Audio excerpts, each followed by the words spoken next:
International yoga ডে'ৰ সকলোকে শুভকামনা জনালোঁ। আশা কৰোঁ আপোনাক সকলো ভালে আছে। আজি গোটা মগু দি এটা স্পেচিয়েল আৰু টেষ্টি ৰেচিপি বনাম বুলি ভাবিছোঁ। গোটা মগুখিনি মই আগতীয়াকৈ তিয়াই থৈ দিছিলোঁ আৰু মই 2টা আলু লৈ লৈছোঁ। এতিয়া মই প্ৰেছাৰ কুকাৰটো দি দিছোঁ আৰু মই আন্দাজমতে নিমখো দি দিছোঁ। ইমান সুন্দৰকৈ গোটা মগু আৰু আলু বইল হৈ গৈছে। আজি ঘৰতে তেতেলী চাটনি বনাম, সেইকাৰণে মই তেতেলী চিৰাও লৈ লৈছোঁ। মই তেতেলী অকণমান সময় তিয়াই থৈ দিছিলোঁ। এতিয়া মই এনেকৈ ৰসটো হেৰি কৰি দিছোঁ, দেখিছেনে ইমান ৰসটো ওলাই গৈছে। মই ফ্ৰাই পেনত দিও দিছোঁ। মই এনেকৈ গুড় দি দিছোঁ। তেতেলী চাটনি দেখিছেনে বাৰু কেনেকুৱা হেৰি হৈ গৈছে। এতিয়া মই আন্দাজমতে নিমখ দি দিছোঁ।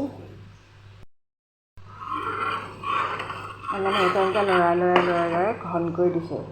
তেতেলী চাটনি মই ঘৰতে বনাইছোঁ আৰু সাধাৰণতে তেতেলী চাটনিকণ খাই ভালো লাগে। আৰু যিটো ৰেচিপি বনাম বুলি ভাবিছোঁ, এতিয়া মই জিৰা গুড়ি অকণমানো দি দিছোঁ। তেতেলী চাটনিকণৰ ৰংটো যে ইমান ধুনীয়া হৈছে। এয়া ধনিয়াৰ চাটনি বনাম বুলি ভাবিছোঁ। ধনিয়াও এনেকৈ দি দিছোঁ আৰু লগতে মই জলকীয়া দি দিছোঁ 2টা, নহৰু 2 ফুলা আৰু মই আদা 1 টুকুৰা দি দিছোঁ। আন্দাজমতে নিমখো দি দিছোঁ। অতি সুন্দৰকৈ চাটনি বনোৱাও হৈ গৈছে। সাধাৰণতে ধনিয়া চাটনি আমাৰ ঘৰত প্ৰায় বনোৱাই হয়। ইমান কালাৰফুল হৈছে দেখিছেনে বাৰু, একদম সেউজীয়া।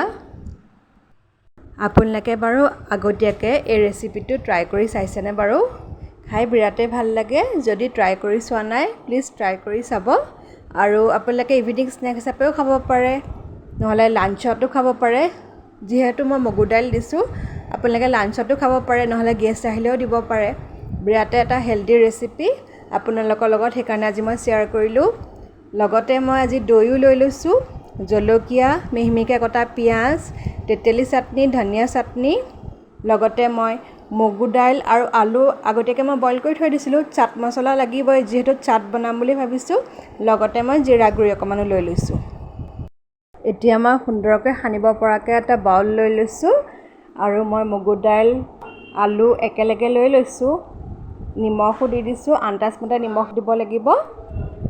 জিৰা গুড়ি দি দিছোঁ, চাট মছলা দি দিছোঁ। এই গোটেইখিনি দি এতিয়া মই ভালকৈ মিক্স কৰি ল'ম। কাটি থোৱা পিঁয়াজো এতিয়া দি দিছোঁ, জলকীয়াও দি দিছোঁ। যিহেতু চাট বনাম, সৰহকৈ আচলতে দৈ দিব লাগে। সৰহকৈ দৈ দিলে খাই বিৰাটেই ভাল লাগে। আপোনালোকে দৈখিনি চেনি তেনেকৈ মাৰিও ল'ব পাৰে, দৈ আৰু চেনি একেলগে মিক্স কৰি পেলাই। মই পিছে আজি চেনি ব্যৱহাৰ কৰা নাই, যিহেতু মই হেল্ডি ৰেচিপি শ্বেয়াৰ কৰিম বুলি ভাবিছোঁ। তেতেলী চাটনি বনাওঁতেই মই আচলতে গুড় অকণমান দি দিছিলোঁ। এতিয়া এটা এটাকৈ গোটেইখিনি ইনগ্ৰিডিয়েণ্ট মই দি দিছোঁ। আপোনালোকে পকা বিলাহীও মিহিকৈ কাটি দিব পাৰে। মই কিন্তু ইয়াত পকা বিলাহী ইউজ কৰা নাই, যিহেতু মই ইয়াত দৈ ইউজ কৰিছোঁ, সেইকাৰণে আচলতে মই বিলাহী দিয়া নাই।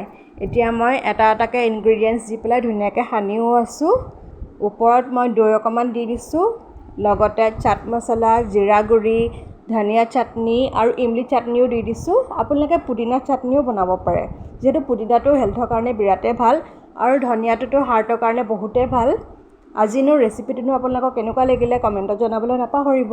আপোনালোকে যদি মোৰ চেনেলটো প্ৰথমবাৰৰ কাৰণে চাইছে, প্লিজ ছাবস্ক্ৰাইব কৰি দিব, শ্বেয়াৰ কৰিব, লাইক কৰিব, কমেণ্ট কৰিব। শেষত মই গাৰ্নিচিঙৰ কাৰণে ধনিয়া পাতো ছটিয়াই দিছোঁ। আপোনালোকে পিঁয়াজো ওপৰত দি দিব পাৰে।